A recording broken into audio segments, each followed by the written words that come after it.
চলতি সপ্তাহে ৫ ইসলামী ব্যাংকের গ্রাহকরা টাকা ফেরত পাবেন, এমনটাই জানিয়েছে কেন্দ্রীয় ব্যাংক। সেজন্য সরকারের পক্ষ থেকে ২০,০০০ কোটি টাকার বরাদ্দ দেওয়া হয়েছে। কিন্তু গ্রাহকরা ব্যাংকের শাখাতে গিয়ে কোনো টাকা পাচ্ছেন না। টাকা ফেরতের প্রতিশ্রুতি পূরণ না হওয়ায় দ্রুত আমানত ফেরত দেওয়ার দাবি জানিয়েছেন সম্মিলিত ইসলামী ব্যাংকের গ্রাহকরা।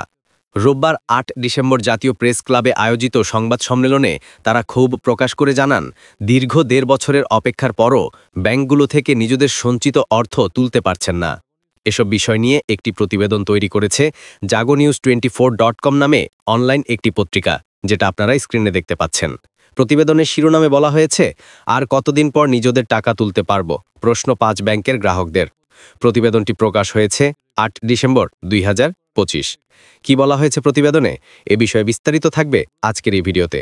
ভিডিওটি শুরু করার আগে ছোট্ট একটি রিকোয়েস্ট, আপনি যদি আমার চ্যানেলে নতুন হয়ে থাকেন, এরকম গুরুত্বপূর্ণ ভিডিও সবার আগে আপডেট পেতে ভিডিওটি লাইক দিয়ে চ্যানেলটি সাবস্ক্রাইব করে সাথেই থাকুন।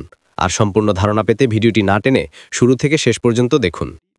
আজ রোববার জাতীয় প্রেস ক্লাবের সামনে গ্রাহকরা জানান, গত মাসে বাংলাদেশ ব্যাংকের গভর্নর নভেম্বরের শেষ সপ্তাহ থেকে টাকা উত্তোলনের আশ্বাস দিলেও সেই সময় পেরিয়ে গেছে।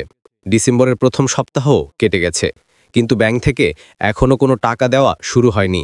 তাই তারা জানতে চান, আর কতদিন পর তারা নিশ্চিতভাবে নিজের টাকা তুলতে পারবেন। গত ৫ নভেম্বর বাংলাদেশ ব্যাংকের এক সংবাদ সম্মেলনে গভর্নর আহসান এইচ মনসুর জানিয়েছিলেন, মাসের শেষ সপ্তাহ থেকে প্রত্যেক আমানতকারী সর্বোচ্চ ২ লাখ টাকা তুলতে পারবেন। তিনি বলেন, একীভূত হওয়ার পর এই ব্যাংকটি দেশের সবচেয়ে বড় ব্যাংকে পরিণত হবে। এটি সরকারি মালিকানায় হলেও তা বেসরকারিভাবে পরিচালিত হবে। ফলে কর্মীদের বেতন ও আমানতকারীদের মুনাফা বাজার ভিত্তিক নির্ধারিত হবে এবং ৫ ব্যাংকের কোনো কর্মী চাকরি হারাবেন না। রোববার সংবাদ সম্মেলনে ইউনিয়ন ব্যাংকের গ্রাহক আলিফ রেজা বলেন, আমরা টাকা তুলতে পারছি না, এমনকি অ্যাকাউন্ট থেকে অন্য অ্যাকাউন্টে স্থানান্তরও করতে পারছি না। পরিবার পরিজনের চিকিৎসা, সন্তানের বেতন ও ব্যবসায়িক আয় সবই স্থবির হয়ে গেছে। তাই যত দ্রুত সম্ভব লেনদেন স্বাভাবিক করে আমাদের কষ্টের টাকা ফেরত দিন। ফার্স্ট সিকিউরিটি ইসলামী ব্যাংকের গ্রাহক মোহাম্মদ পলাশ লিখিত বক্তব্যে বলেন, Exim bank, SIBL, FICB, union ও গ্লোবাল ইসলামী এই ৫ ব্যাংকের গ্রাহকরা এখনও নিজেদের আমানত ফেরত পাওয়ার নিশ্চয়তা পাননি। তিনি জানান, গত ২৮ নভেম্বর মানববন্ধনে তারা ৪ ডিসেম্বর পর্যন্ত আলটিমেটাম দিয়েছিলেন। গভর্নরের আশ্বাসে তারা বাংলাদেশ ব্যাংক ঘেরাও কর্মসূচি ১ সপ্তাহের জন্য স্থগিত রেখেছেন।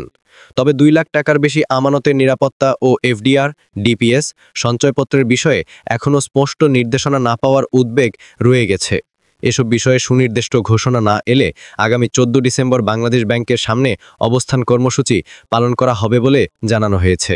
সংবাদ সম্মেলনে গ্রাহকদের মূল দাবি ছিল, গেজেটের মাধ্যমে সব ধরনের আমানত, সঞ্চয়ী, চলতি হিসাব, FDR, DPS এর শতভাগ নিরাপত্তা ও মুনাফাসহ ফেরতের নিশ্চয়তা। টাকা ফেরত দেওয়ার সময়, ধরন ও ধাপসমূহ উল্লেখ করে একটি সুস্পষ্ট রোডম্যাপ দ্রুত প্রকাশের দাবিও জানান তারা। এছাড়া গ্রাহকের আস্থা ফিরিয়ে আনতে ব্যাংকের সব লেনদেন সম্পূর্ণ স্বাভাবিক করার দাবি জানানো হয়। সীমিত লিমিট রেখে অনলাইন লেনদেন অবিলম্বে চালু ও ৬৫ বছর ঊর্ধ্ববয়স্ক ও ক্যান্সার রোগী গ্রাহকদের পুরো টাকা তাৎক্ষণিক ফেরত দেওয়ার নীতিমালা করার আহ্বান জানান গ্রাহকরা। এ সময় তারা আগামী ১১ ডিসেম্বরের মধ্যে ব্যাংকের পূর্ণাঙ্গ স্বাভাবিক কার্যক্রম চালু করার দাবি জানান।